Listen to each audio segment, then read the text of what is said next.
ऐसा स्रोत है कि कोई भी इसके बिना नहीं रह सकता। किसान को सिंचाई के लिए भी पानी की जरूरत रहती है और किसान को सिंचाई पर निर्भर रहना पड़ता है। हम इस वीडियो में जल परीक्षण संबंधित जानकारी देने वाले हैं। नमस्कार, मैं हूँ रुचिता पटेल। फिर से हमारे चैनल महाकाल एग्रो में आप सभी किसान भाइयों का स्वागत करती हूँ। किसान भाइयों, ये वीडियो इंटरेस्टिंग होने वाला है, तो आप हमारे साथ अंत तक जरूर जुड़े रहिए। इस वीडियो में देखेंगे कि TDS क्या है, फसल के लिए पानी का परीक्षण क्यों आवश्यक है, मिट्टी पे इसका क्या प्रभाव पड़ता है, पानी परीक्षण के महत्व। तो चलिए सबसे पहले हम बात करते हैं TDS के बारे में। तो TDS क्या है?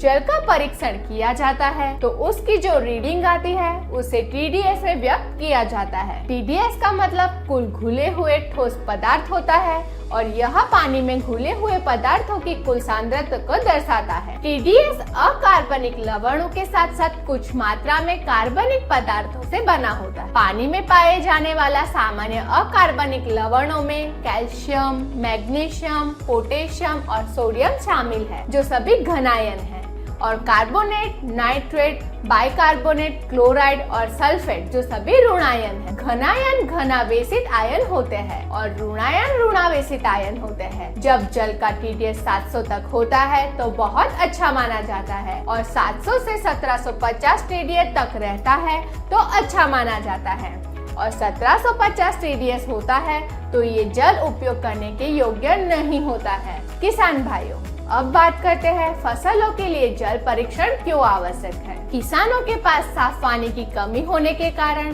किसान नहरों, तालाबों, नाले आदि जैसे ज्यादा TDS वाले जल स्रोतों से फसलों की सिंचाई कर देते हैं। सिंचाई के लिए पानी की गुणवत्ता, पौधों के विकास, उर्वरकों की आवश्यकता और सतह या भूजल में प्रदूषकों के निर्वहन के जोखिम कम करने के लिए एक प्रतिष्ठित प्रयोगशाला द्वारा पानी का परीक्षण आवश्यक होता है। कम TDS स्तर वाले पानी में आवश्यक खनिजों की कमी होती है और 700 TDS स्तर आदर्श माना जाता है। फसलों के लिए सुनिश्चित करें कि शुद्ध पानी में TDS स्तर 700 मिलीग्राम प्रति लीटर से कम न हो। सिंचाई में प्रयोग किए जाने वाले जल में कम से कम क्षारीयता और घुलनशील लवणों का परीक्षण करें। यदि आप इसका परीक्षण नहीं करते हैं तो ऐसे में दूषित पानी का असर फसलों पर भी पड़ता है। फूल फल वाली फसलों में फल का गिरना व फसलों की जड़ों में सड़न गलन की समस्या बढ़ जाती है। फसलों की गुणवत्ता पे हानिकारक प्रभाव पड़ता है। अब हम बात करते हैं मिट्टी पे इसका क्या प्रभाव पड़ता है। भारत में सिंचाई के प्रमुख स्रोतों में नदियाँ,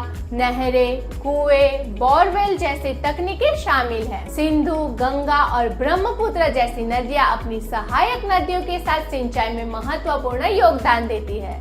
नहर सिंचाई दोनों बड़ी और छोटी सिंचित भूमि के एक बड़े हिस्से को कवर करती है, जिस जल का प्रयोग किसान फसलों की सिंचाई के लिए सीधा करता है। नदियाँ, नहरों व तालाब के पानी में लवण की मात्रा अधिक होने पे फसलों के साथ साथ मिट्टी में भी धीमे धीमे लवणी हो जाती है और मिट्टी अनुपजाऊ होने लगती है। किसान भाइयों, अब हम बात करते हैं जल परीक्षण के महत्व के बारे में। एक सख्त गुणवत्ता प्रणाली का उपयोग करते हुए हमारी जल परीक्षण प्रयोगशालाएं सार्वजनिक सुरक्षा के लिए पानी की गुणवत्ता सुनिश्चित करने के लिए पीएच जल वितरण के लिए पूर्ण समाधान प्रदान करती है। बीज के अंकुर प्रबंधन के लिए सिंचाई के जल का पीएच फसल के अनुकूल होना आवश्यक है। सिंचाई के जल को सुनिश्चित करें कि भूमि का पीएच 5.5 से 6.5 के बीच हो, जिससे पौधों को सभी पोषक तत्व आसानी से उपलब्ध हो सके। पानी का अपर्याप्त पीएच मान पौधों की जड़ प्रणाली की क्षमता को सीधे तौर पर प्रभावित करती है। सिंचाई जल का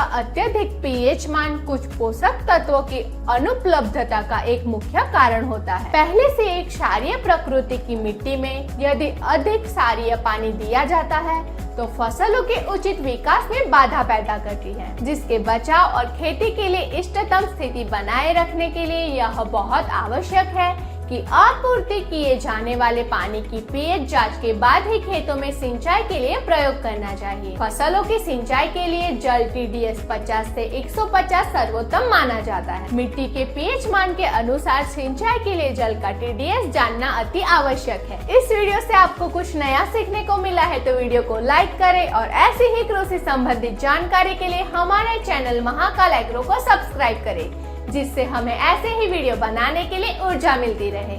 हम जल्द ही एक नए वीडियो के साथ मिलेंगे। धन्यवाद।